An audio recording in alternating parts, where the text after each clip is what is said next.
인터넷에 떠도는 그 글들 중에서 이런 제목의 글이 있습니다.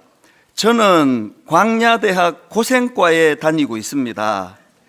그 인생의 의미를 이제 학교에다가 빗대가지고 쓴 글인데요. 이것도 또 이제 몇 가지 버전이 있습니다. 그걸 제가 이제 이렇게 좋은 것들을 잘 편집을 해가지고 한번 만들어 봤는데요. 한번 들어보십시오. 저는 지금 학교에 다니고 있습니다. 제가 다니는 학교는 광야대학교 고생과입니다. 총장님은 하나님이신데 어물쩍 넘어가는 일이 없는 분이십니다.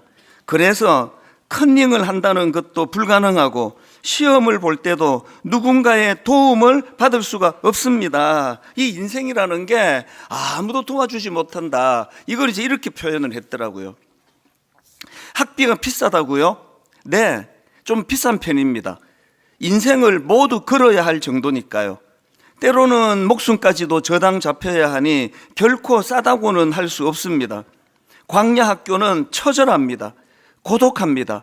되는 일이 없습니다. 의지할 곳도 숨을 곳도 먹을 것도 마실 물도 변변치 못합니다. 장렬하는 태양과 살을 애는 추위뿐입니다.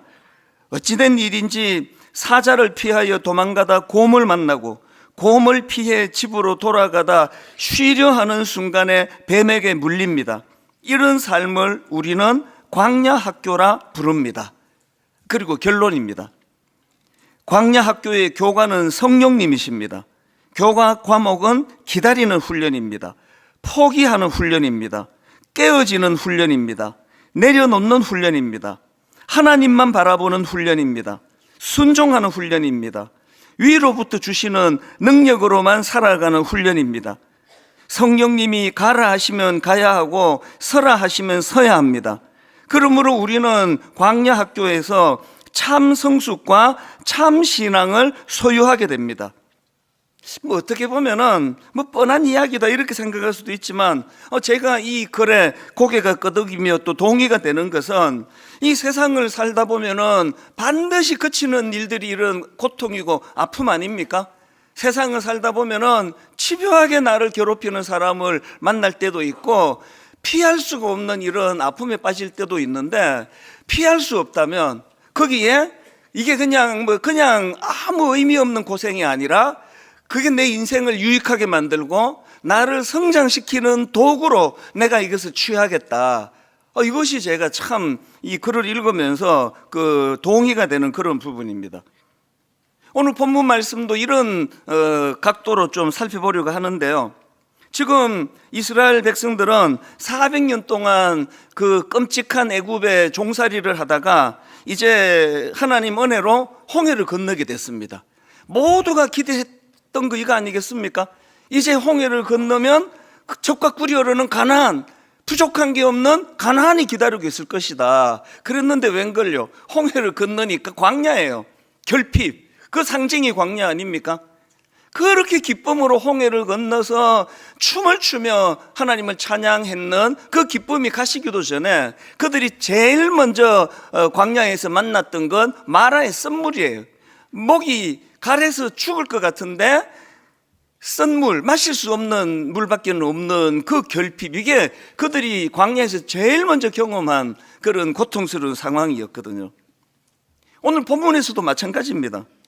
민수기 21장 4절을 보니까 백성이 호르산에서 출발하여 홍해 길을 따라 에돔 땅을 우회하려 하였다가 길로 말미암아, 그 다음 보세요. 백성의 마음이 상하니라. 이게 광야예요.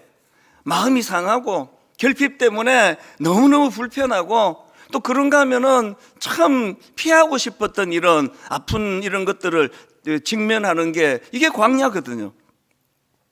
그럼 오늘 본문에서는 무슨 일로 지금 백성의 마음이 상했는가? 이게 어떤 상황인가 하면은요, 그들은 이제 가장 빠르고 가장 평탄한 길, 이 에돔 땅을 통과하는 지름길로 가려는 계획을 세웠는데 문제가 생긴 겁니다. 에돔 사람들이 그 지름길을 통과하는 것을 허락하지 않는 겁니다. 허락하지 않는 정도가 아니라 칼을 들고 막아서 있습니다. 어떡합니까?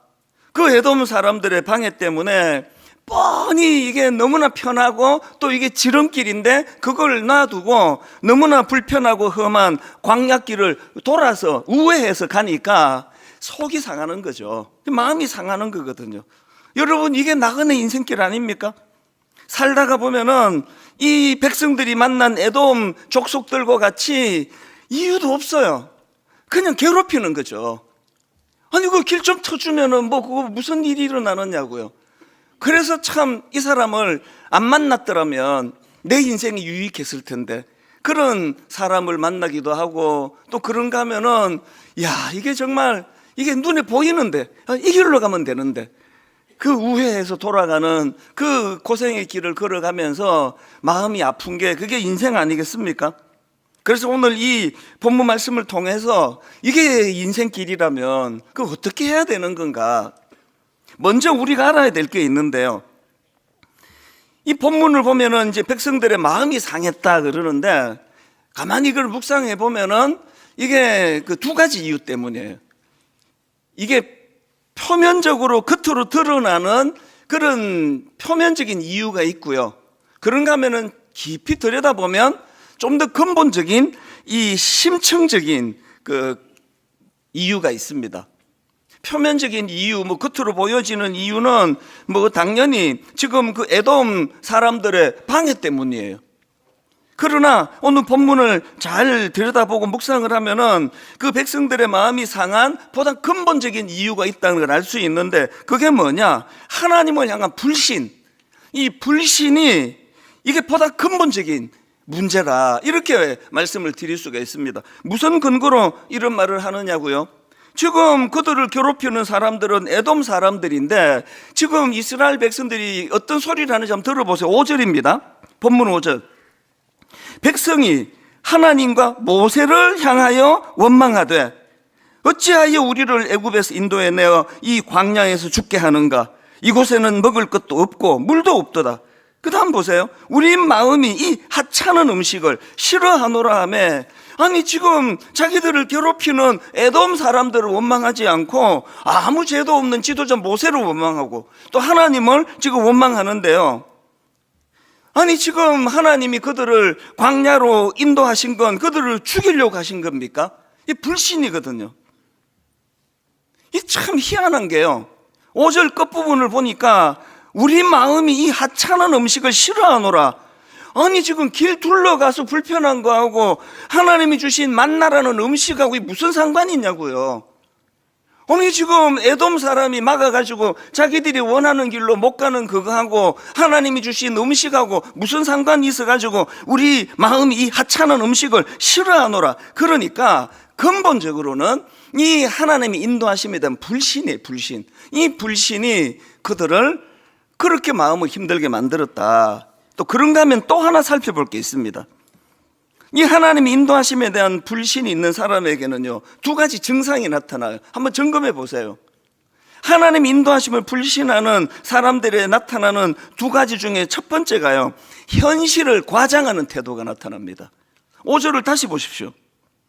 백성이 하나님과 모세를 향하여 원망하되 어찌하여 우리를 애굽에서 인도해내어 이 광야에서 죽게 하는가? 아니 여러분, 길 돌아가는 거 불편한 거 맞아요. 근데 그게 죽을 일입니까? 안 죽습니다. 아니 이거 돌아간다고 그게 죽을 일 아니잖아요. 과장하는 거죠. 이런 태도는요, 이번이 처음이 아닙니다. 출애굽기 14장 10절 11절입니다. 바로가 가까이 올 때에 이스라엘 자손이 눈을 들어 본즉 애굽 사람들이 자기들 뒤에 이른지라 이스라엘 자손이 심히 두려워하여, 이 중요합니다, 심히 두려워하여 여호와께 부르짖고, 그리고 11절입니다. 그들이 또 모세에게 이르되 애굽에 매장지가 없어서 당신이 우리를 이끌어내어 이 광야에서 죽게 하느냐. 여러분 진짜 기억하셔야 될 게 여기 하나 있는데요, 하나님을 향한 믿음보다 현실에 대한 두려움이 더 크면 이런 과장이 나오는 거라는 거죠. 여러분 중에는요, 진짜 죽을 만큼 힘든 분이 계시거든요. 저도 알아요. 그런데 그분은 멀쩡해요. 걱정이 돼가지고 전화라도 드리면 아이고 뭐 그런 일로 전화하십니까? 이런 분이 계세요. 또 그런가 하면은 좀 반대로요, 이 정도는 아닌데 맨날 죽겠다는 분이 계세요. 그걸 대놓고 말할 수는 없고, 이 정도는 아닌데 어디서 이런 차이가 날까요? 여러분, 우리가요 날 힘들게 하는 어떤 현실의 무게, 이게 더 무겁고 크냐, 아니면 하나님이 날 인도해 주신다는 그 믿음의 무게가 더 크냐, 이 차이예요. 그래서 하나님이 날 인도해 주시는 무게가 더 큰 사람은 우리가 보기에 이게 보통 어려운 게 아닌데 뭐 이 정도 갖고 그러시느냐고 굉장히 여유로운 거거든요. 여러분, 믿음이 있으시죠? 그리고 또 믿음이 커지고 계시지 않나요? 믿음이 점점 성숙해지고 계시잖아요. 그러면 염려는 더 줄여야 되는 거 아닙니까? 아니, 믿음이 더 성장해 가는데 염려는 좀 더 줄여야 되는 거 아니냐고요.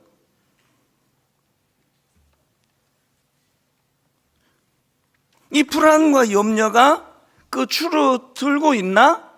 이게 내 믿음이, 이게 딴 게 믿음이 아니고요, 하나님은 나를 인도해 주신다, 하나님은 나를 인도해 주시는 내 인생의 주인이 되신다, 이거에 대한 믿음이 완전히 없는 분은 여기 안 오시죠. 그 시간 아깝게 왜 오시냐고. 그래도 믿음이 어느 정도는 있으니까 오시는데 그게 사람마다 천차만별이라는 거예요. 그래서 뭐 아까 엄청난 어려움, 고난 속에서도 굉장히 여유롭게 그렇게 받아들이는 분들은 믿음의 분량이 자기가 직면하고 있는 현실의 고통보다 더 크기 때문이거든요. 그런가 하면은 하나님을 불신하는 사람들에게 나타나는 증상이 하나 더 있는데요, 책임 전가가 많아요. 지금 에돔 족속이 자기들을 괴롭히고 있는데 하나님을 원망하는 것도 이해가 돼요. 모세를 왜 원망하느냐고요. 모세 때문이다. 이게 막 광야 내내 하는 이스라엘 백성들의 태도가 이 책임 전가예요. 그리고는 나중에는 이제 징계를 받아서 막 죽고 막 이러니까 또 모세한테 부탁을 해. 기도 좀 해달라고. 저는 모세를 보면서 나는 목회 진짜 이게 힘들다 그러면 안 된다. 여러분 중에는 그러는 분이 없지는 않은데 뭐 거의 없습니다. 근데 이 모세를 향하여 항상 이제 책임 전가를 다 네 때문이다, 그렇게 돌리고 있는 거거든요. 이거 범죄의 결과물이에요. 아담과 하와를 보십시오. 창세기 3장 12절에 먼저 아담이 이르되 뭐라고 말합니까? 이제 범죄하고 나니까 책임 전가, 하나님이 주셔서 나와 함께 있게 하신 이 여자가 그 나무를 내게 주어서 그래서 내가 먹었잖아요. 이 여자 때문이에요. 이게 좀 그 남자가 참 치사한 거 아닙니까? 아니면 남자가 치사한 게 아니라 남자고 여자고 이렇게 치사하면 안 되는 거죠. 그렇게 하나님이 이 아내를 허락하실 때 뭐 뼈 중에 뼈요, 막 살 중에 살기, 내 마음에 쏙 든다는 그 얘기 아닙니까? 근데 죄가 들어오니까 하나님을 신뢰하는 그 믿음이 약해지고 그 현실에 채워지지 않는 불만족, 이게 많아지니까 이렇게 남편에게 책임 전가를, 아내에게 책임 전가를 하고 남편에게 또 책임 전가를 하고 그런 거예요. 여러분, 이 부부가 좀 뭔가 지금 삐걱거리고 막 이상하게 잘 안 되고 또 풀려고 대화를 할수록 막 더 꼬이고 이런 분들이 있잖아요. 그럴 때는요, 그 아내와 남편과 풀려고 애쓰는 것도 해야 되지만 하나님과의 관계를 점검하셔야 돼요. 근원적으로 하나님에 대한 불신이 들어오면 가정에 허락하신 배우자에 대해서도 이제 불신이 들어온다는 거죠. 그래서 우리가 늘 이 책임 전가의 문제, 목회를 하면서 늘 제가 하나님께 기도합니다. 하나님, 어떤 일이 일어날 때 제가 담임 목사 아닙니까? 그건 내 책임입니다. 이렇게 말할 수 있게 해달라고. 이거는 저 부목사가 잘못했고요, 이거는 그 장로님이 잘못했고요, 이런 걸 규명하면 그것이 맞거나 틀리거나 간에 하나님 앞에서는 기뻐하시는 일이 아니에요. 그건 내 잘못입니다. 제가 담임 목사로 책임지겠습니다. 한 집의 가장도 마찬가지고요, 주부도 마찬가지고요. 우리가 아담과 하와를 보면서 너무나 소중히 여기는데 뭔 일만 생기면 당신 때문이잖아. 당신이 책임을 져야지. 그거 사랑이 아니라는 거거든요. 그래서 여러분, 지금 어떤 힘든 일로 어려움을 겪고 계십니까? 서론에서 말씀드린 그 글 제목이요, 저는 광야대학 고생과에 다니고 있습니다. 기왕에 그런 어려움에 빠졌다면 남 탓이나 하고 책임이나 전가하고 과장 맨날 죽겠다 그러고 이렇게 사는 것이 아니라, 하나님, 제가 겪고 있는 이 어려운 여러 가지 상황이 이것이 오히려 더 성숙해지는 재료가 될 줄로 믿습니다. 저는 하나님의 인도하심을 믿습니다. 그렇게 믿음이 작동되도록 그렇게 나아가는 성도님들이 되시기 바랍니다. 그래서 이제 오늘 좀 살펴볼 게 뭐냐, 이렇게 마음이 상하기가 쉬운 것이 광야 같은 인생길인데요, 그럼 어떻게 극복할 것이냐, 이걸 제가 좀 정리를 해드리고 싶은데요. 자, 마음이 상한 광야 어떻게 극복할 것인가? 첫 번째로요, 믿음의 시야를 회복하라는 겁니다. 좁아진 안목을 확장하라는 거죠. 자, 민수기 21장 4절을 보십시오. 백성이 호르산에서 출발하여 홍해길을 따라 에돔 땅을 우회하려 하였다가, 그 다음 보세요. 뭐로 마음이 상했습니까? 길로 말미암아 백성의 마음이 상하니라예요. 둘러가는 것 때문에. 우리가 이 땅을 살아가면서 이 광야 같은 세상에서 마음이 상하는 것을 극복하려면 더 큰 그림으로 봐야 돼요. 믿음의 시야가 넓어져야 돼요. 지금 이스라엘 백성들에게 그들이 추구해야 되는 건 길이 아니에요. 그건 지나가는 거예요. 그들이 꿈꾸고 있는 건, 하나님이 그들에게 허락하신 것은 가나안이거든요. 가나안. 그리고 그 광야에 지금 굉장히 불행감을 느끼게 만드는 광야에, 거기에 스톱되어 있는 게 아니라 나가고 있는 거거든요. 그 막 힘들게 하면 빨리 가버리면 돼. 오히려 우리가 이런 믿음의 시야를 회복해야 됩니다. 여기 나와 있는 4절 맨 끝에 부분 다시 한번 보십시오. 백성이 호르산에서 출발하여 홍해길을 따라 에돔 땅을 우회하려 하였다가, 그 다음 보세요. 길로 말미암아 백성의 마음이 상하니라. 여기 나오는 백성의 마음이 상하니라 할 때 이 마음이 상하다, 이걸 히브리어 단어 그대로 직역을 하면은 그들의 마음이 짧아졌다예요. 이 직역하면 백성의 마음이 짧아졌다. 이 무슨 의미를 담고 있는 겁니까? 지금 너무 초조해서, 너무 또 마음이 급해서 인내력이 짧아진 거예요. 그것이 지금 소진이 됐다는 거예요. 견디는 능력이 이게 소진이 됐다. 이 마음이 짧아졌다예요. 이걸 신학적으로 적용을 해보면 이렇게 적용할 수 있겠죠. 영적인 시야와 영적인 안목이 좁아진 상태예요. 길만 보고. 그래서 저와 여러분들이 광야길 가운데, 저는 목회자니까, 목사니까 정말 많이 노력을 해요. 하나님, 멀리 보기를 원합니다. 하나님, 더 큰 시야를 가지고 바라보기를 원합니다. 그래야 현실의 어떤 문제 때문에 함몰되지가 않아요. 아니, 제가 한 교회 담임 목사로서 맨날 그 눈앞에 보이는 어떤 거에 연연해가지고 막 성도들이 막 불안해 죽겠어. 우리 목사지 오늘은 또 표정이 또 저게 뭐 지난주에 뭔 일이 있었냐 그러고, 막 왜 저렇게 또 우울해 보이느냐 그러고, 막 어떤 날은 저 사람이 뭐 조울증인가? 또 뭐 왜 저렇게 오늘은 또 막 들떠 있냐 그러고, 그러면은 목회가 어려워요. 이러나 저러나 그냥 한결같은 모습으로, 여러분 그 기억하실지 모르지만 코로나 그 기간 동안에요, 저는 미국 집회는 1년에 한두 번씩 꼭 갔는데 코로나 기간 동안에 절대 안 갔습니다. 그리고 어떤 경우라도 제가 이 자리를 제가 혼자서 설교하고 그랬잖아요. 그때 아무도 없는데 혼자 설교하고 그래도 저는 어떤 데도 가 주의를 빼본 적이 없습니다. 이 자리를 지키세요. 왜냐하면 저는 우리 부목사님한테 그런 얘기를 해요. 우린 자꾸만 설교를 잘 준비해가지고 그 설교 내용으로 자꾸 다가가려고 그러지만, 성도님들은 우리를 본다. 우리의 삶을 보고. 그래서 코로나 기간 동안에 제가 원하고 기도했던 게 이거예요. 똑같이 아무도 없는데 그것도 참 힘들긴 하더라고요. 막 꽉 찬 것처럼 막 사랑하는 여러분, 그러면 아무도 없어요. 근데도 아무렇지도 않은 설교하면 저는 그렇게 기도했습니다. 성도님들이 저의 얼굴을 보고 표정을 보고, 우리 목사님 괜찮네, 이거 괜찮은가 보다. 그게 지도자거든요.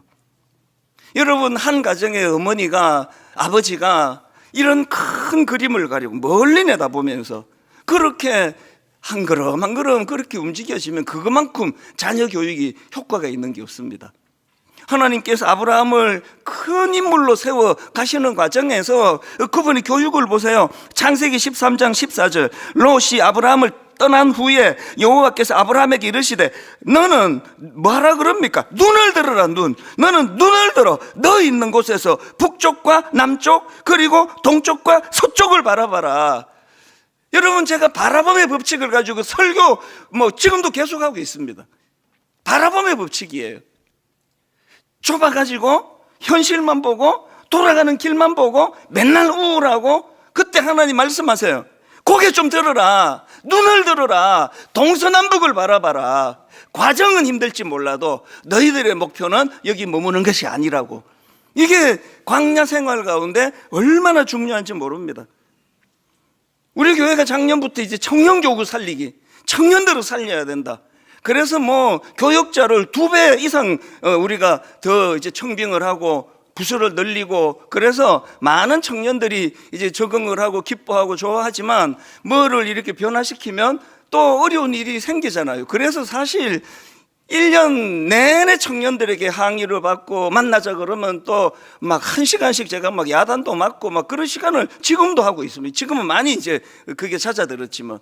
그런데 여러분, 수많은 대학생들, 청년들이 저를 와서 따지고 막 그럴 때 마지막에 말은 항상 한마디가 같았습니다.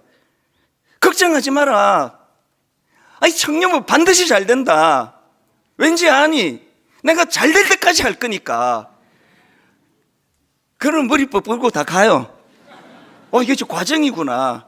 잘 될 때까지 할 거니까. 지금 우리 교역자들하고 저하고요, 지난주에도 한 주일에 막 2번, 3번씩 만나가지고 얼마나 귀한지 몰라요. 내년에 또 한 걸음 또 변화가 있을 거거든요. 인간 지도자도요, 좀 하다가 니들이야 모르겠다가 아니에요. 될 때까지 내가 할 거야. 난 은퇴도 못 한다. 또 무슨 복선이 있나 저게? 그런 거 없고요.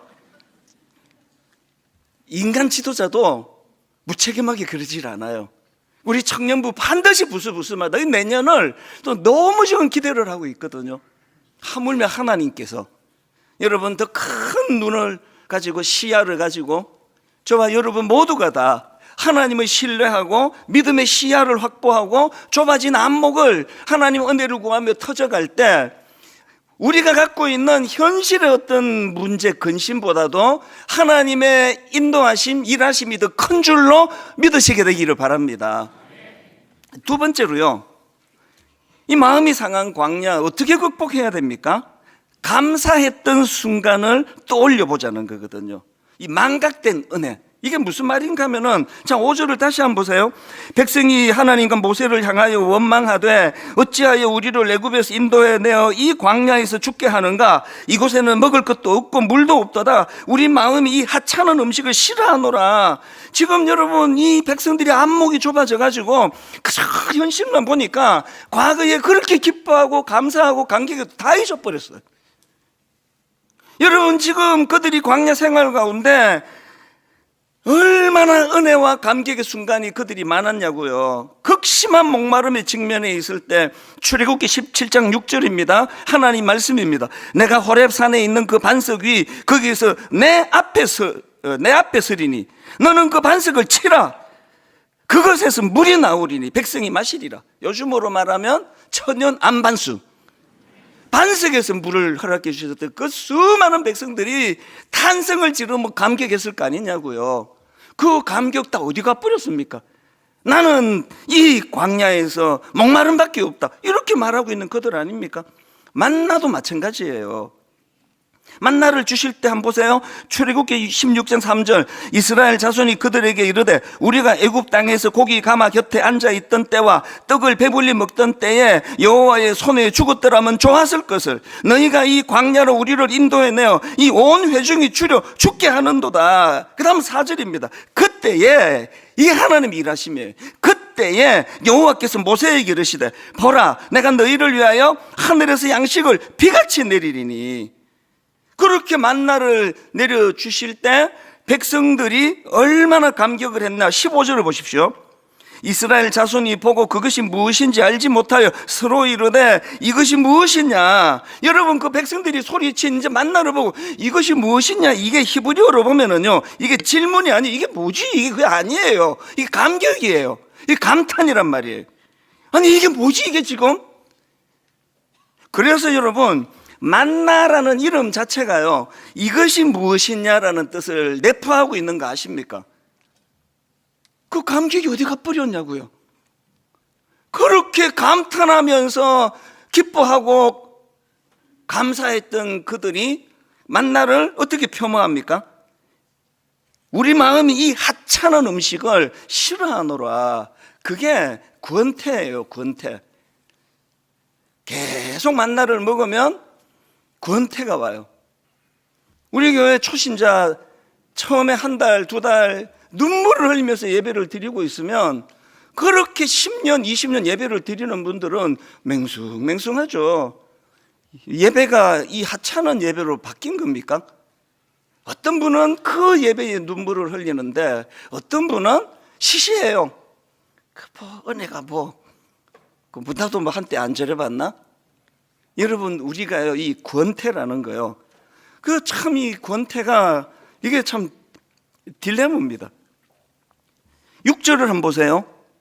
그들이 지금 심각한 문제에 직면하는데 6절입니다. 여호와께서 불뱀들을 백성 중에 보내어 백성을 물게 함으로 이스라엘 백성 중에 죽은 자가 많은지라. 그들이 지금 불뱀에 물려 죽어가고 있는 이런 고통을 당하는데요, 저는 여기서 너무너무 중요한 성경 구절 하나를 제가 소개해 드리려고 해요.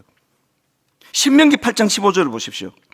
너를 인도하여 그 광대하고 위험한 광야 곧 불뱀과 전갈이 있고. 지금 여러분 보세요. 성경이 또 하나님이 이 광야는 이게 되게 위험한 곳이야 그러면서 왜 위험한지를 대표적으로 설명을 하는데 거기에 불뱀과 전갈이 있어서 위험하다는 거예요. 아니 뭐 어쩌다가 그 불뱀 한 마리 나오는 걸 이렇게 설명하시겠냐고요. 그러면 그동안에 안 물린 거, 물려 죽지 않은 거, 이 기적 아닙니까? 안 물려 죽은 거, 이거 기적이라고요. 그렇게 많은 불뱀과 전갈이 있는 위험한 광야라 명명하는 거기에 하나님의 보이지 않는 손으로 보호하심이 있었던 거 아닙니까? 권태가 뭔지 아십니까? 아무 일 없어서 일어나는 게 권태예요. 이 하찮은 음식. 부부가요, 진짜 같이 고난을 겪고 아픔을 겪고 어려움을 있으면 권태 없습니다. 어떤 집에 권태가 옵니까? 그 자꾸 우리 초등학교 걔는 잘 있나 이런 생각이 드는 그 권태 때문이거든요. 그 집에 불뱀 한번 보내드릴까요? 내가 보내는 건 아니고 불뱀 없이 잘 사니까 권태가 오는 거거든요. 저는 제 아내하고 드라마를 볼 때마다 이야, 참 저 주인공 부부는 어떻게 일이 꼬여도 저렇게 꼬이고 어떻게 저렇게 힘드는 일이 연속으로 오느냐고. 제 아내한테 그런 얘기를 해요. 세상에 우리 부부한테는 저런 일 하나도 안 오고 너무 편하고 좋다 그러면 갑자기 제 아내가 입을 때리는 신용을 해요. 그 입! 그러면서 아니 무슨 평신도가 담임 목사 입을 막 때리려고 그래. 그 입! 그러면서 조심하라는 거죠. 우리가 이렇게 일상적으로 살아가는 이 모든 게요, 이게 사실은 은혜거든요. 그래서 권태가 찾아왔고, 은혜를 이 하찮은 거, 교회 다녀봐야 뭐가 좋아, 이 하찮은 거, 너무 많이 그러지 마시기를 바래요. 불뱀 보내드릴지 몰라요. 어떻게 보내줄까? 하나님 앞에서 이 일상의 작은 거, 우리가 여러분 매일 아침에 눈을 뜨고 매일 먹던 참 보잘것없는 그런 평범한 밥일지는 몰라도 막 식당에 막 화려한 그런 맛을 내는 밥일지는 몰라도 그래도 아내가 실적 내지 않고 그 시간 되면은 항상 밥을 차려주고 그 시간 되면 또 항상 또 영양제 2알도 이렇게 지어주고 그 전부가 다 감사한 일이거든요. 특별한 어려움 없이 하루를 마치며 살아가는 이 반복되는, 그래서 어떤 면에서는 지루한 것 같은 이 일상, 그게 은혜라는 거예요. 저와 여러분 모두가 다 이런 너무나 하나님 주신 은혜, 그래서 자꾸 과거에 주신 은혜, 맞아 그때 이 은혜 주실 때 내가 그때 너무 기뻤지, 내가 분당 우리에게 처음 예배드리러 앉을 때 눈물이 왈칵 쏟아지는 은혜를 주신 거, 맞아 그 은혜가 내게 있었지. 이걸 자꾸 떠올려 보는 거거든. 마지막 세 번째로요, 이 마음이 상한 광야 어떻게 극복해야 되느냐? 십자가에 예수 그리스도를 바라보는 거거든요. 불뱀에 물려 죽은 사람들 혹은 죽어가는 자들이 많은 그 절체절명의 위기 앞에서 그들을 회개합니다. 그랬더니 하나님께서 대안을 주시는데요, 민수기 21장 8절 9절입니다. 여호와께서 모세에게 이르시되 불뱀을 만들어 장대 위에 매달아라. 물린 자마다 그것을 보면 살리라. 모세가 놋뱀을 만들어 장대 위에 다니 뱀에게 물린 자가 놋뱀을 쳐다본 적 모두 살더라. 지난주에 우리가 살펴본 예수님의 말씀 기억하시죠? 요한복음 3장 14절. 모세가 광야에서 뱀을 든 것 같이 인자도 들려야 하리니 이는 그를 믿는 자마다 영생을 얻게 하리 하심이니라. 하나님이 세상을 이처럼 사랑하사, 하나님이 세상을 이렇게까지 사랑하사, 하나님이 세상을 이만큼 사랑하사 독생자를 주셨으니 이는 그를 믿는 자마다 멸망하지 않고 영생을 얻게 하리 하십니다. 십자가가 가진 그 사랑, 십자가가 가진 그 능력, 그 십자가의 능력, 구원의 도구로서의 능력뿐만 아니라 우리는 예수 믿고도 부족한 자들이에요. 그래서 너무나 우리는 어리석은 짓을 하고, 그래서 우리가 불뱀에 물릴 때도 있는데 그때마다 놋뱀 되시는 예수 그리스도를 바라보면 되는 거예요. 그런 유혹에 흔들릴 때마다 놋뱀 되시는 예수 그리스도, 그분을 의지하는 거예요.